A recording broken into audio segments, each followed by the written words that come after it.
अस्सलाम वालेकुम, नमस्कार, सत श्री अकाल एंड गुड इवनिंग। मैं हूं आरज़ू काज़मी और आप हमेशा की तरह से देख रहे हैं पॉइंट ऑफ व्यू। हमारे साथ हैं जी हरी मोहन जी। बहुत शुक्रिया सर कि आज आप आए। Thank you so much. आरजू जी, बहुत बहुत शुक्रिया आज आपने बुलाया। Thank you so much sir. एक तरफ तो डोनाल्ड ट्रंप जो है वो आने की तैयारी में है और नेक्स्ट मंथ जो है वो ओथ भी ले लेंगे तो पहुंच जाएंगे वो अपने व्हाइट हाउस में। लेकिन अभी उन्होंने एफबीआई के जो चेयरपर्सन रखे हैं या एफबीआई के लिए जो हेड रखे हैं वो भी इंडियन ओरिजिन से हैं। क्या कहेंगे आप? काश पटेल उनका नाम है, वैसे तो मोदी जी के इलाके के लग रहे हैं मुझे, गुजराती। गुजराती हैं। हम्म। आरजू जी देखिए, बड़ा नैरो डिस्क्रिप्शन होगा अगर हम ये कहते हैं कि भाई वो इंडियन है। हम इंडियंस की एक खास बात है कि हम जहां होंगे पहले वहां के हैं। हम जो करेंगे पहले उसका भला करेंगे, इसीलिए लोगों का ट्रस्ट है। ऐसा नहीं होगा कि हम अगर अमेरिका में गए तो वहां से कुछ चोरी करके ले आए। वहां सीखेंगे, वहां बहुत कुछ कंट्रीब्यूट करेंगे, कॉपी नहीं करेंगे, अपना कुछ होगा वो लेके आएंगे, अगर लेके आए भी तो। यही रीजन है, आप अगर देख रहे हैं तो पूरी दुनिया में इंडियंस का जो दबदबा है वो इसीलिए तो है क्योंकि जब ये डब्ल्यूटीओ आया तो डब्ल्यूटीओ में हम लोगों के यहाँ से टैलेंट जब जाने लगा तो वो 90s में जाने लगा था। वो 30 साल के अंदर जो वो उस टाइम पर लगभग 20-20 22-22 साल के लड़के गए थे, 25 साल के, वो आज 50 की उम्र में उन सारी कंपनीज की टॉप मोस्ट पोजीशन पर पहुंच चुके हैं। वो सिर्फ कंपनीज के साथ नहीं, उससे पहले भी अगर आप देखोगे तो अलग अलग लेवल। और ये चीज तो हम लोग आप लगातार डिस्कस करते ही हैं कि वहां की 1% पॉपुलेशन है अमेरिका की और टैक्स में कंट्रीब्यूशन 6% है। ये सिर्फ अमेरिका का नहीं है, ये पूरे यूरोप का है। यूरोप में जिस भी कंट्री में आप इंडियन को देखेंगे और इंडियन में मेनली एक हिंदू को देखेंगे, हिंदू को या सिख को, तो वो आपको एक एलीट पोजीशन पर मिलेगा क्योंकि यहाँ का जो टैलेंट है वो जो रिजर्वेशन की वजह से, चीप पॉलिटिक्स की वजह से, अपॉर्चुनिटीज की कमी की वजह से फ्रस्ट्रेट होकर जो इंडिया छोड़ देता है, वो जब फॉरेन कंट्रीज में जाता है तो ऑब्वियस सी बात है वहां इंडिया का बेस्ट माइंड गया है। और वो जो इंडिया का बेस्ट माइंड है वो वहां पर भी हमारी इथिक्स और वैल्यूज लेकर गया है। तो वहां जैसे ही वैल्यू लेकर के जाएगा तो ऑब्वियस सी बात है वो वैसा बिहेव करेगा। तो इसलिए अगर आप में से कोई भी ये सोचता है कि कोई इंडियन अगर वहां पर एफबीआई चीफ बना है तो वो इंडियंस का भला करेगा, तो ये हम गलत सोचते हैं। उसके दिल से अगर पूछेंगे तो उसके लिए वो अमेरिका फर्स्ट ही रहेगा। हाँ, इतना, सिर्फ इतना फर्क होगा कि जो नॉन इंडियन बैठा हुआ होगा वो पॉसिबली अगर इंडिया के साथ कुछ गलत कर रहा है, जैसे बाइडन बाइडन ने क्या किया, पूरा बांग्लादेश चला दिया इंडिया से नाराजगी के चक्कर में। अब बाइडन ने अगर पूरा बांग्लादेश चला दिया तो वहां अगर उसकी टीम में कोई इंडियन मौजूद है ढंग से, I am not talking about Kamala Harris, जो कि मतलब कमला हैरिस, जो कमला कमला पता नहीं क्यों कहते हैं, कमला हैरिस। अब वो ही ढंग से ना बोले तो मैं क्या कर सकता हूँ। हमारे यहाँ कमला बोलते हैं, हम कमला बोलेंगे, उन्हें सीखना है, हमने नहीं। वो कमला हमारे यहाँ का वर्ड है तो हम ढंग से बोल पा रहे हैं। तो जो कमला हैरिस है उसको अगर छोड़ दिया जाए तो वो एक अल्ट्रा लेवल लेफ्ट लिबरल, जिसे कहते हैं ना कि हमारे मतलब हमारे यहाँ कहते हैं नई नई मुसलमानी ज्यादा प्याज खाती है, ज्यादा अल्लाह अल्लाह पुकारेंगे और ज्यादा प्याज खाएंगे क्योंकि उनको प्रूव करना होता है कि हाँ जी। तो वही कमला हैरिस के मामले में है क्योंकि उसे प्रूव करना है कि वो लिबरल्स की दादी है और सारे लिबरल्स जो हैं वो मतलब जिसे कहते हैं कि उसी की देन है इस दुनिया के अंदर, उसे वो प्रूव करना है तो वो बन बन के दिखाएगी। तो ऐसे में, और उसके पास कोई अथॉरिटी भी नहीं थी और सारी पावर जो है और बाइडन के पीछे बराक ओबामा के पास है, इवन बाइडन के पास भी नहीं।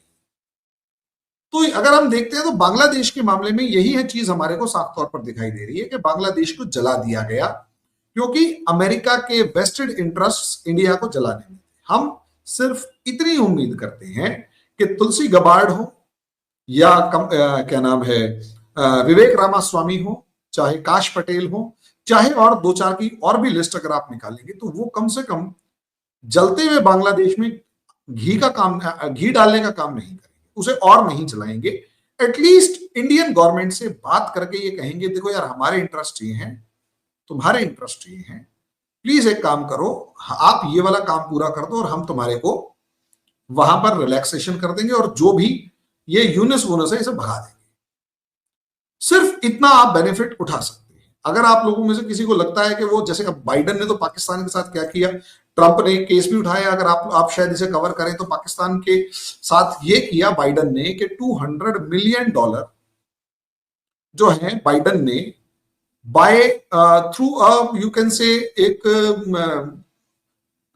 क्रुक फॉर्म में, अगर आप बेईमानी की फॉर्म में पाकिस्तान को प्रोवाइड कर दिए। कैसे कि एक होटल है जो पाकिस्तान की पीआईए जो है इंटरनेशनल एयरलाइंस वो ओन करती है, उस होटल के अंदर जितने भी इलीगल इमिग्रेंट्स हैं उनको स्टे करवाने के लिए रख दिया गया और उनकी पेमेंट की गई डॉलर्स में, और वो सारी की सारी पेमेंट पाकिस्तान के पास आई है, उसका प्रॉफिट।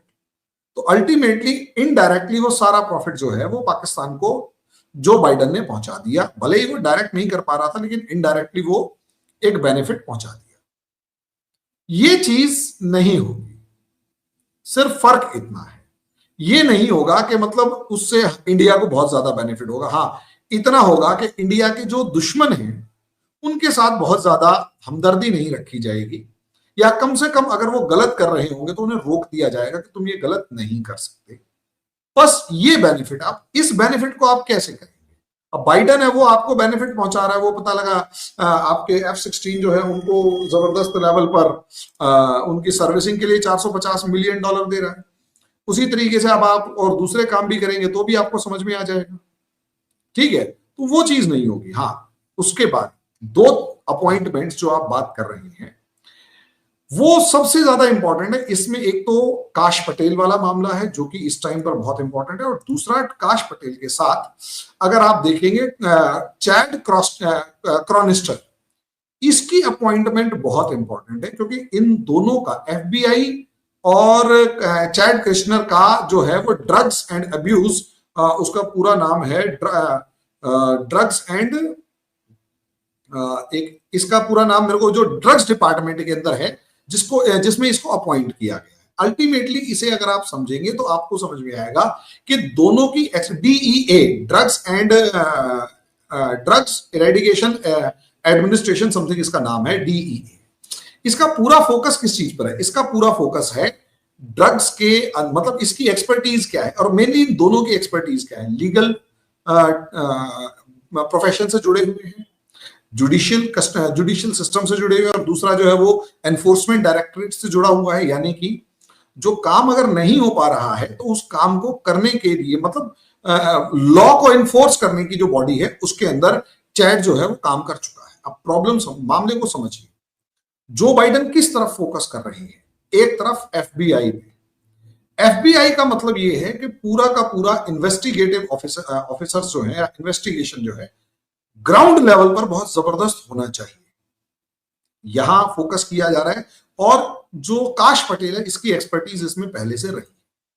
दूसरा मिस्टर चैट जो है वो क्या काम करते हैं? वो क्योंकि एनफोर्समेंट डायरेक्टरेट से रिलेटेड है और उनका फोकस होगा इस टाइम पर ड्रग्स के ऊपर।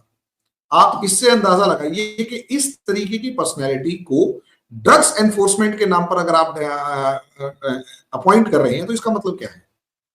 इसके पीछे का रीजन अगर आप समझेंगे तो आपको एक चीज समझ में आएगी कि असलियत में अमेरिका में ड्रग्स एक बहुत बड़ी प्रॉब्लम बन चुकी है।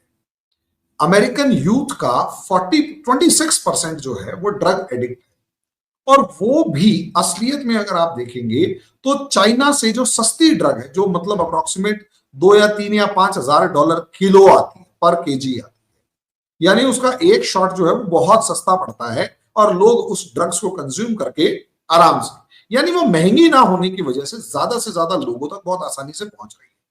और मैं एक डाटा पढ़ भी रहा था जिसमें चाइना से जाने वाली जो ड्रग्स है, मतलब चाइना से जो अमेरिका एक्सपोर्ट होते हैं वो अप्रोक्सीमेट साल के 3 से 5 लाख कंटेनर एक्सपोर्ट होते हैं।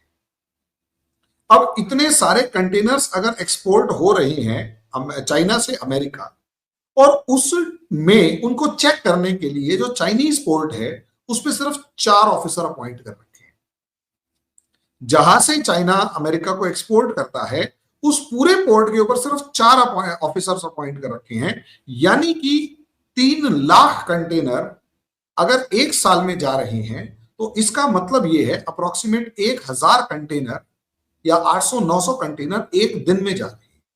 तो मुझे आरजू जी खुद सोचकर बताइए, 900 कंटेनर अगर एक दिन में सामान जा रहा है और उसे 4 ऑफिसर चेक कर रहे हैं, तो क्या उनके पास इतनी कैपेसिटी है कि वो 4 के मतलब 900 के 900 कंटेनर्स को प्रॉपरली चेक कर ले, या इस ड्रग्स जो ट्रांसपोर्ट हो रहा है, ड्रग ट्रांसफर हो रही है, उसे रोक ले।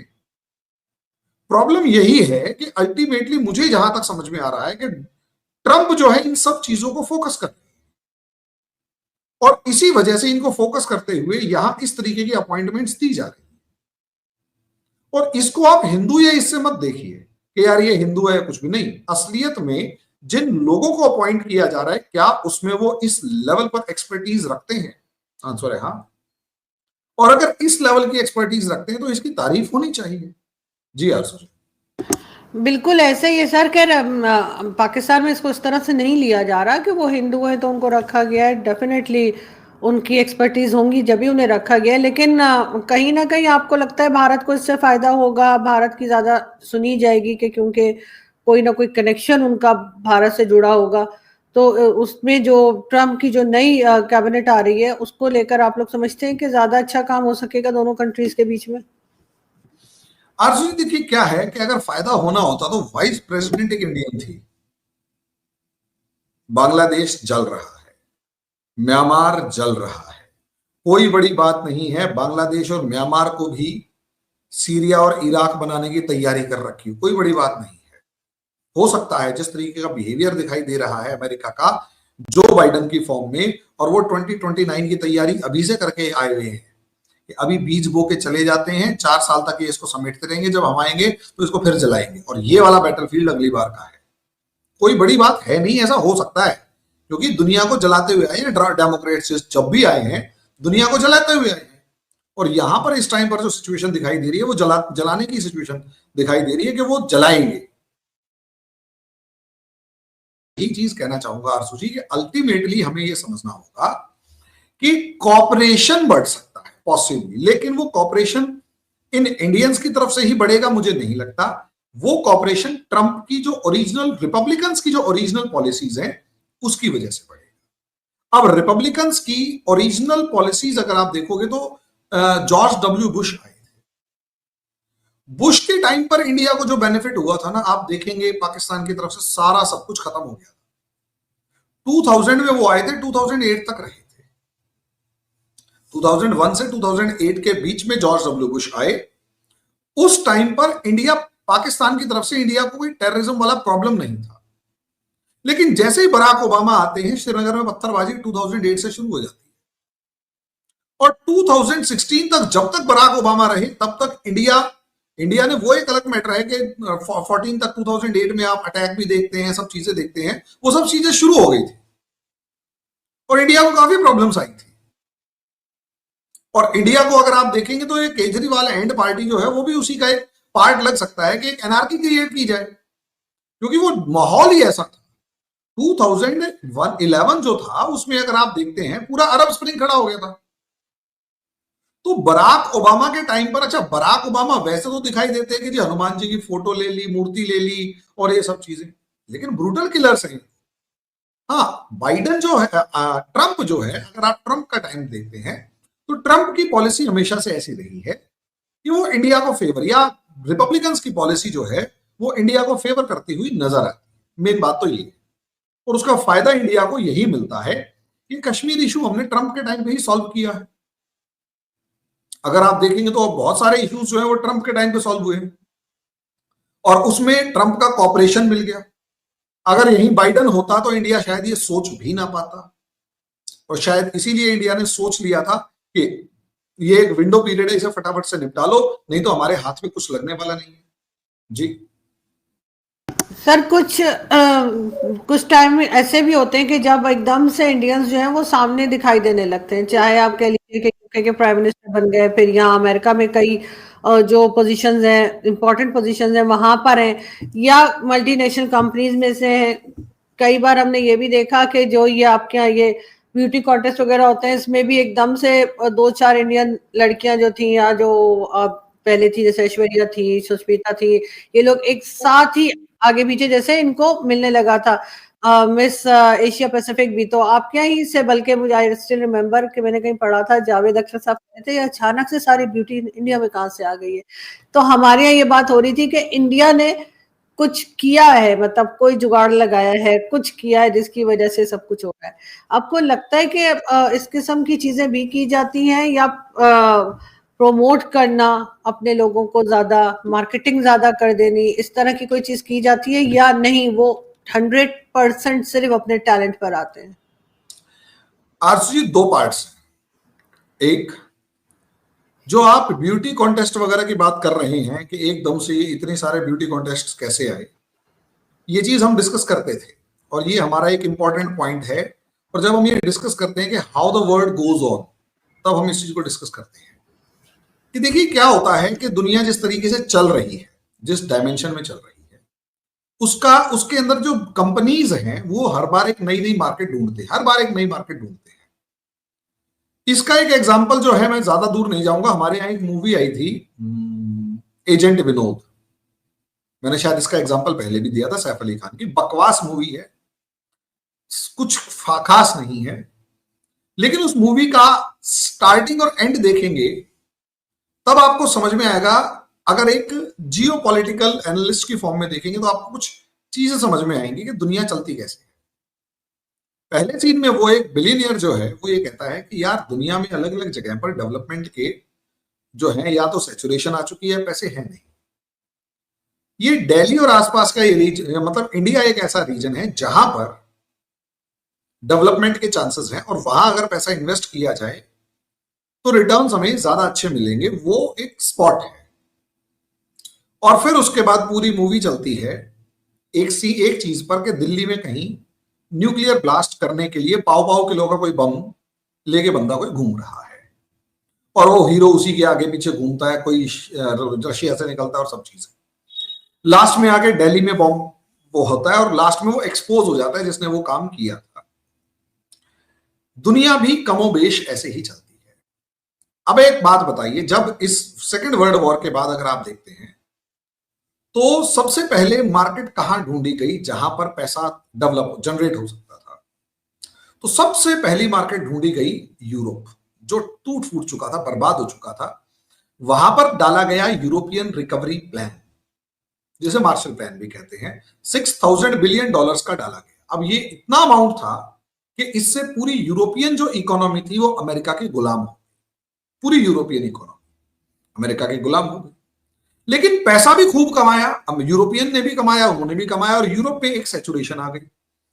आप 1950 से शुरू करते हैं, 1960 70 तक आते आते आपको लगेगा कि यूरोप में एक सैचुरेशन आ गई। सबने फ्रिज खरीद लिए, सबने कूलर खरीद लिए, सबने एसी खरीद लिए, जो चीज जो भी खरीद सकते थे या जो भी प्रोड्यूस हो सकती थी पूरी पूरी यूरोप ने खरीद ली। फिर उसके बाद आप देखेंगे 1960s से आपको एकदम से ये मिस वर्ल्ड वगैरह कॉन्टेस्ट के अंदर लैटिन अमेरिकन जो लड़कियां हैं वो एकदम से निखर के आती हैं 70s और 80s में, क्योंकि वहां पोटेंशियल दिखा के यार वहां मार्केट है, उसको कैप्चर करो। और जैसे ही वो मार्केट कैप्चर हो रही होती है तो वहां पर सबसे पहले अलग अलग चीजों को बनाया जाता है और पूरा क्लाउड चलता है। वो प्रोडक्ट्स वहां बेचते थे। तो कभी भी एक बात याद रखिएगा, उसके बाद इंडिया आ जाता है, बीच में चाइना और जापान, कोरियन ब्यूटी, ये सब एकदम से उठ गए थे। तो ये गजब सुंदरता उधर भी है, लोग उधर देख रहे हैं। हमें लग रहा है वो मैं उसके बाद जब हम 90s में आए तो हम बच्चे होते थे, उस टाइम पर ये था कि मतलब भाई ऐश्वर्या राय और वो क्या नाम है सुष्मिता सेन और उसके बाद प्रियंका चोपड़ा और एक दो और निकली थी एकदम से, और जानबूझकर इनको मूवीज में लाया गया और मूवीज में इनको चमकाया गया। लेकिन साथ में इंडियन मार्केट देखी गई 90s में। 90s में जो इंडियन मार्केट देखी गई, उस मार्केट के अंदर ये देखा गया कि इसमें लड़के, हमारे यहां तो हल्दी मेहंदी से काम चला लेते थे, और क्या हमारी माँ हमें कपड़े धोने वाले 9 लक्खा साबुन से नहला देती थी, हमें कोई फर्क नहीं पड़ता था, पकड़ के ले रगड़ दिया और ले नहा ले। काहे का लक्स और कौन सा वो क्या कहते हैं वो मतलब ब्यूटी सोप वगैरह, कोई सोप वो कुछ नहीं। क्यों? क्योंकि हमारे यहाँ मतलब अगर मान लिया वैसे भी है तो थोड़ी देर वो मुल्तानी मिट्टी लगा के बैठ गए, उसे ठंडा ठंडा फील होता है, और उसके बाद जो भी वो है, या फिर एक वो क्या नाम है देसी वाला कुछ बनाते थे, वो रगड़ रगड़ के वो चेहरा साफ हो जाता था। अब क्या प्रॉब्लम आ रही है, उसके बाद जैसे ही मिस वर्ल्ड वगैरह हुए तो लोगों को लगा कि यार हमें और सुंदर बनना है, और उसी टाइम पर वो फेयर एंड लवली क्रीम आती है। अरे madam, fair and lovely cream ने इंडियंस के ऊपर सबसे ज्यादा इंपैक्ट क्रिएट किया। आप तो फिर भी गोरे गोरे हो पाकिस्तानी, तो हमारे यहाँ तो मतलब दुनिया की हर शेड मिलेगी। और इससे ज्यादा बेइज्जती वाली बात क्या होगी, ये फेयर एंड लवली वालों ने वो मतलब टोनिंग टेनिंग वाली वो जो है ना वो क्रीम, एक स्केल सा वो और दे दिया कि देखो भाई तुम कौन से वाले हो, और क्रीम लगा के थोड़े कितने गोरे हो गए। और यकीन मानो लोग उसमें चेक कर रहे होते थे। अब हमारे तो ये समझ में नहीं आ रहा कि खेल क्या है, लेकिन जब यूपीएससी की तैयारी करने लगे तब पता लगा कि भाई साहब खेल असलियत में इंटरनेशनल लेवल पर खेला जा रहा है, ताकि इंडियन मार्केट को उस तरीके से डेवलप किया जा सके।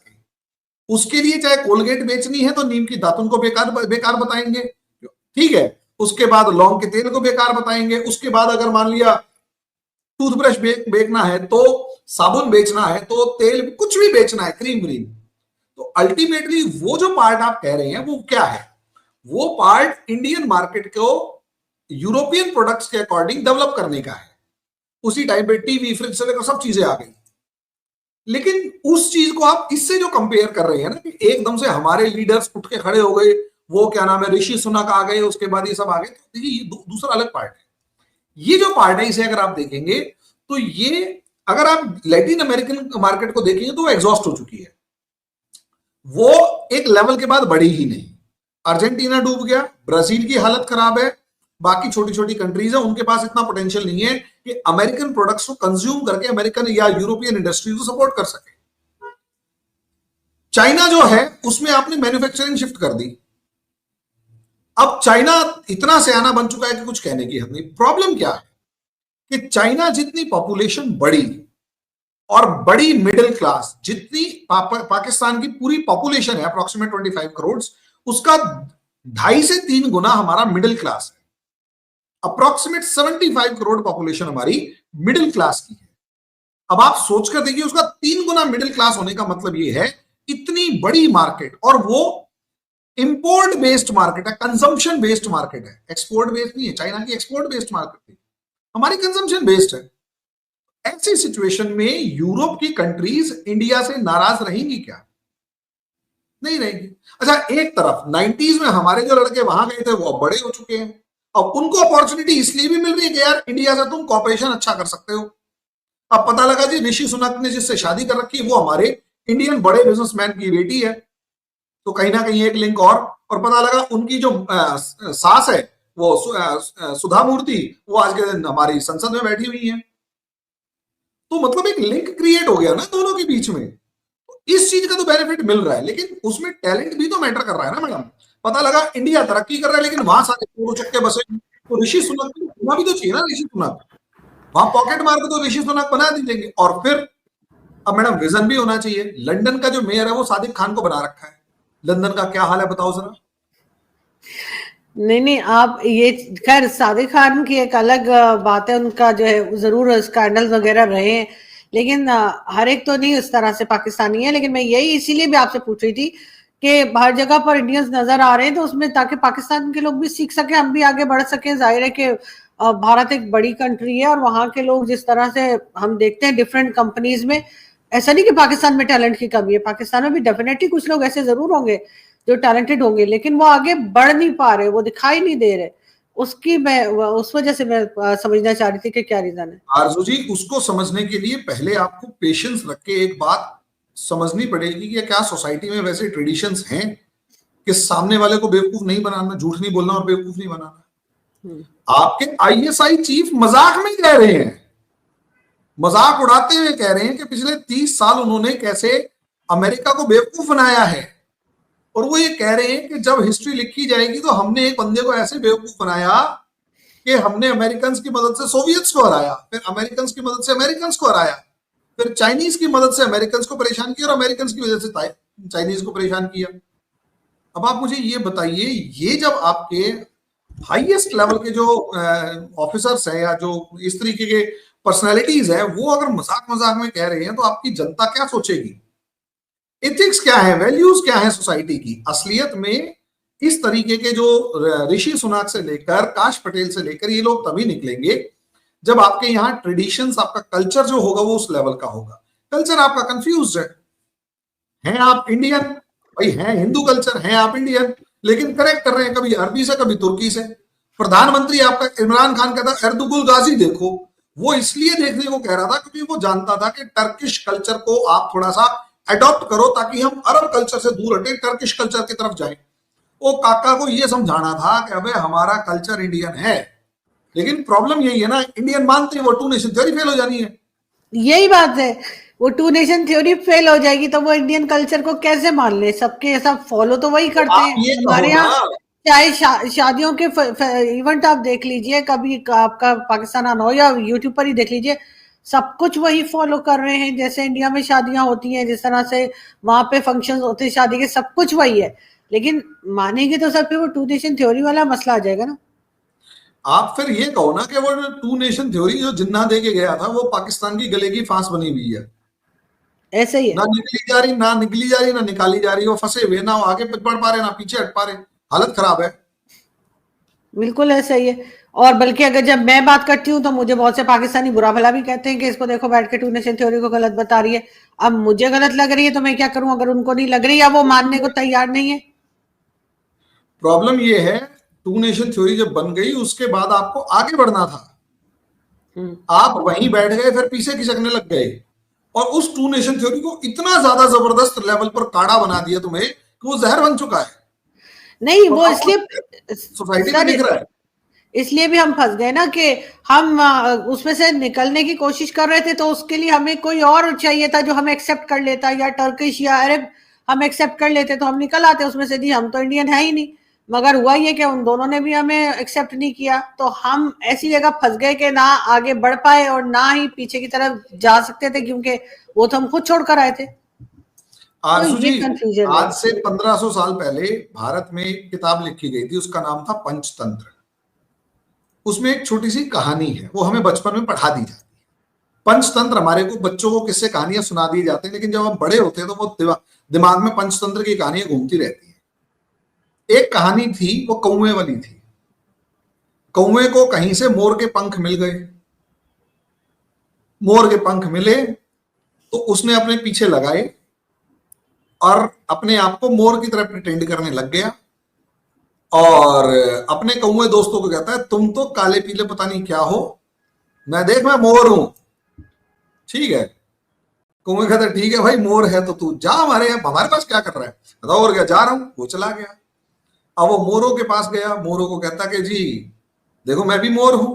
कौवे कहते हैं, वो मोर कहता है अच्छा तू कहां से मोर, कि देख हमारे मेरे पंख देख पीछे जो है वो मोरों वाले हैं।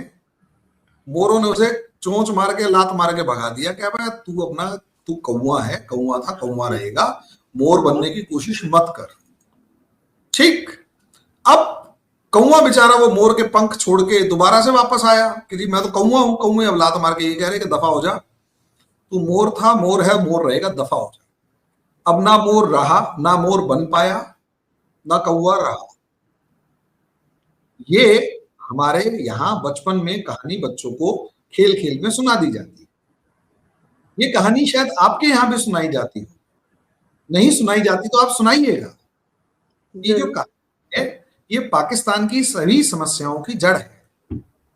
सभी समस्याएं समझ में आ गई होंगी। आप जब अरबी बनने चले या तुर्की बनने चले तो आप भूल गए कि आप भारतीय हैं।